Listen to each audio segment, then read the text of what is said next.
बुलेटिनमध्ये सुरुवातीला महत्त्वाची बातमी येते नागपूर संदर्भातली। नागपूर शहरासह विदर्भात अनेक ठिकाणी आज पावसाने जोरदार हजेरी लावली।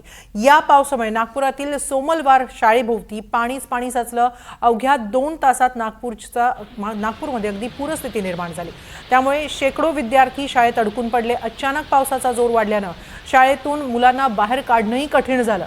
शाळेभोवती पाणी साचल्याने शाळा लवकर सोडावी लागली। पावसामुळे आणि शाळेभोवती पाणी साचल्याने विद्यार्थी सुखरूप बाहेर येईपर्यंत इथं बाहेर पालकांची मात्र प्रचंड घालमेल झाली होती। चंद्रपूर, गडचिरोली, भंडारा आणि गोंदिया या जिल्ह्यांना आज ऑरेंज अलर्ट जाहीर करण्यात आलाय। त्याचबरोबर नागपूर आणि वर्धा जिल्ह्यात मुसळधार पावसाचा इशारा देण्यात आला। उर्वरित संपूर्ण विदर्भात पावसाचा येलो अलर्ट जारी करण्यात आलाय। पुढील 3 दिवस विदर्भात पावसाचेच असणार आहेत। विशेषतः पूर्व विदर्भात मुसळधार ते खूप मुसळधार, अतिमुसळधार पावसाचे ऑरेंज रेड अलर्ट देण्यात आलेले आहेत। दुसरीकडे पावसामुळे नागपूरमध्ये उद्या शाळा महाविद्यालयांना सुट्टी देण्यात आलेली आहे। विशेषतः आज जो प्रकार सोमवार शाळेत झालेला आहे ते पाहता शाळांना खबरदारी म्हणून शाळांना सुट्टी देण्यात आलेली आहे। शाळेभोवती पाणी साचल्यानंतर विद्यार्थ्यांना दोरीच्या सहाय्याने बाहेर काढण्यात आलेला आहे। नागपूरमध्ये आज 3 तासात 104 मिलीमीटर पावसाची नोंद झालेली आहे। त्यामुळे आजच्या पावसाच्या पार्श्वभूमीवर आणि उद्याच्या ऑरेंज अलर्टच्या पार्श्वभूमीवर नागपूर शहरासह ग्रामीण भागातील शाळांना सुट्टी जाहीर करण्यात आलेली आहे।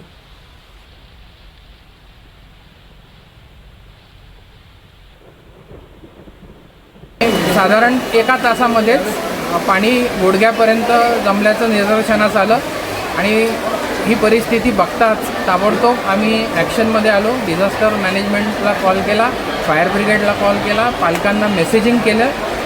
परंतु मला इथे सांगू इच्छितो की मागच्या 14 तारखेला मी नागपूर म्युन्सिपल कमिशनरला एक पत्र लिहिलं होतं, ज्याच्यामध्ये त्यांना परिस्थितीची जाणीव करून दिली होती की शाळेच्या बरोबर रस्ता जो आहे समोरचा त्याचं जे काम चालू आहे त्या कामामुळे अशी परिस्थिती उद्भवू शकते आणि त्यामुळे त्यांनी लवकरात लवकर ते काम पूर्ण करावं।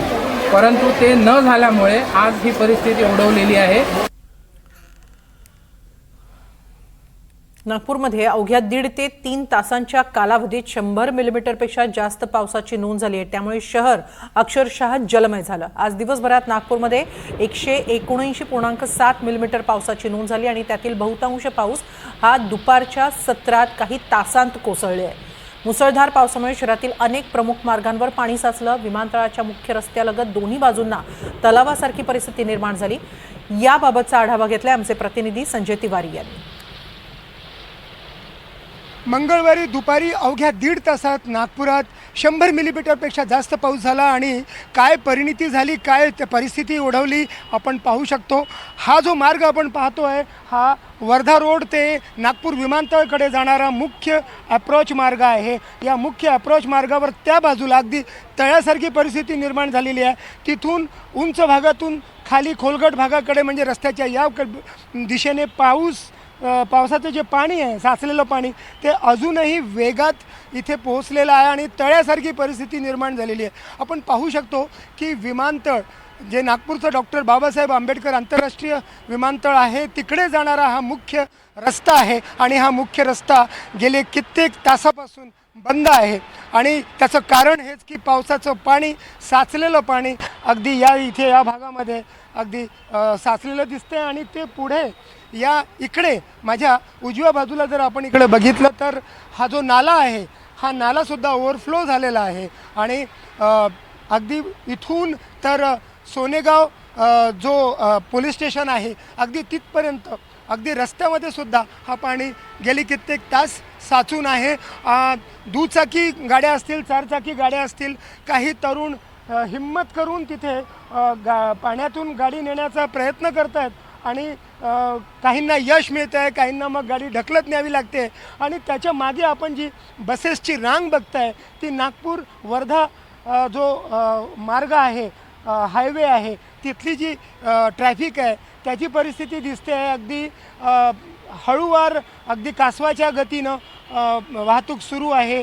या बाजूला जास्त स्लो आहे कारण याच बाजूला पाणी साचलेलं आहे सोनेगाव विमानतळापर्यंत, जिथून जो उड्डाणपूल आहे सुरू होतो तिथपर्यंत हीच परिस्थिती आहे। एकूण काय तर 1.5 तासात 100 मिलीमीटरपेक्षा जास्त पाऊस आला आणि त्यांनी नागपूरचं जनजीवन विस्कळीत करून टाकलं. एवढंच नव्हे तर नागपूरच्या सखल भागामध्ये, खोलगट भागामध्ये पाणी ठिकठिकाणी साचल्याचं पाहायला मिळतं आहे.